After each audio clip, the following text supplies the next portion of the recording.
Welcome to my channel Daily Bulletin News. Spoiler, crashes Johnny and Channel's honeymoon, and Thomas steals something Konstantin will definitely notice. Thursday, April 11, 2024. Today on Days of Our Lives, a snowstorm looms as Johnny and Channel receive an unexpected guest. Thomas finds something he shouldn't. Maggie presents a solution to Konstantin's problem, and Abe supports Polina. Please note that if you purchase something by clicking on a link within this story, we may receive a small commission of the sale. In a hospital room, Polina works on her laptop and phone as she undergoes her radioactive iodine treatment. Wearing a hazmat suit, Sarah enters, passing along a homemade card from Abe. It reads, "I love you." At the Kyriakis mansion, Konstantin tells Maggie his visa is expiring, so he must leave the country. Maggie insists there must be another way for him to stay. He muses the only option he has is marriage. Maggie thinks that could send up a red flag and offers to have her lawyers look into it. Xander enters the Kyriakis living room with Victoria.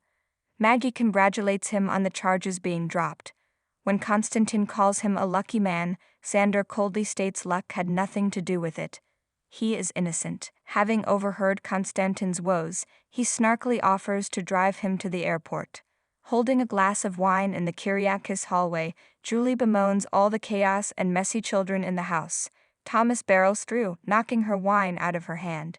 He apologizes as Chad joins them, explaining they are playing hide and go seek. Chad and Julie discuss how on top of each other they are in the mansion and the cold front moving in.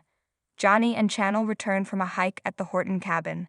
He pours them wine, which leads to reminiscing about their time in Italy. He surprises her with their favorite dinner. After they eat, Johnny runs into the cold for twigs to roast s'mores with. Channel rejects his dirty sticks and pulls out metal skewers she found. In the hospital lobby, Sarah lets Abe use her tablet to video chat with Polina. Polina answers while finishing up a text and bemoaning the backlog of work she has.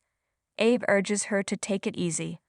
But Polina notes EJ's called a press conference tomorrow with no notice to her office. She disconnects with Abe so she can call him. She leaves EJ message that they need to discuss several issues. At the Kyriakis mansion, Maggie defends Konstantin's interest in staying in Salem. Xander speculates the criminal syndicate in Greece has made it clear he can't go back. Maggie knows Konstantin will be able to return when the time is right. Konstantin appreciates her and hopes to one day take her there. Xander notes she might not have time to travel since she's considering going back to work at Titan. When Maggie steps out for a teething ring for Victoria, she runs into Julie. Frazzled, Julie says she loves family life, but she's got to get out of the house. She'll leave Doug, who is sleeping, a note and will be back sometime tomorrow. She doesn't know where she's going, but she'll have a lovely time. Maggie returns to the living room with the teething ring, and Chad passes through, looking for a hiding Thomas.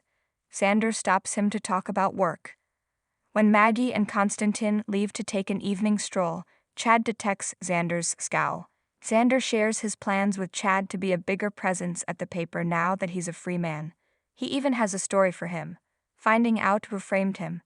Chad thinks it could be a great series for the paper. When Xander brings up Stefan's arrest, Chad says he's staying out of his family drama, but if Xander wants to tackle it, go Mets. Chad informs him of EJ's press conference. He agrees to send him the details before leaving to search for Thomas. After Polina video chats with Channel, she gets a text message. Upon reading it, she exclaims, "That isn't going to work for me at all." When Abby later reconnects with Polina, she tells him he overstepped by contacting McPherson. However, she's glad he did because her mind is foggy from the treatment. But mostly, she's tired of being separated from him. Abe tells Polina of the snowstorm forecasted, which should be over Smith Island in a few hours. Since that's where Johnny and Channel are, Polina wonders if they should come home. Abe thinks the safest place for them right now is cuddled up in front of the fire. He promises to take care of the plants at home and offers to download magazines for her. Polina thanks him for being her person and for taking such good care of her. He loves her to the stars and back. Thomas grows bored hiding in a room at the Kyriakis mansion. He rifles through drawers and finds Konstantin's temple card. He hides it behind his back when Chad comes in. Thomas takes the card with him as Chad ushers him out. As Konstantin and Maggie sit on the park bench, he waxes poetic about Salem being perfect for him. If his time there is short, he'd like to make the most of it. He asks her to dance. As they make out on the couch in the cabin, Channel pulls off Johnny's shirt. Julie stumbles in, and the marrieds jump up screaming. Johnny puts his shirt on as Julie realizes this is their honeymoon. She starts to leave, but they tell her she can't because of the snow. She promises to stay out of their way and put in earplugs. Vander brings Victoria to meet Sarah at the pub. Seething over Konstantin, he says something was more off than usual. Plus, he doesn't like Konstantin anywhere near Victoria. Sarah validates his feelings, but points out nothing has happened since Maggie paid off Konstantin's debts. Xander knows the Greek mafia doesn't just go away. Stay tuned and subscribe the channel.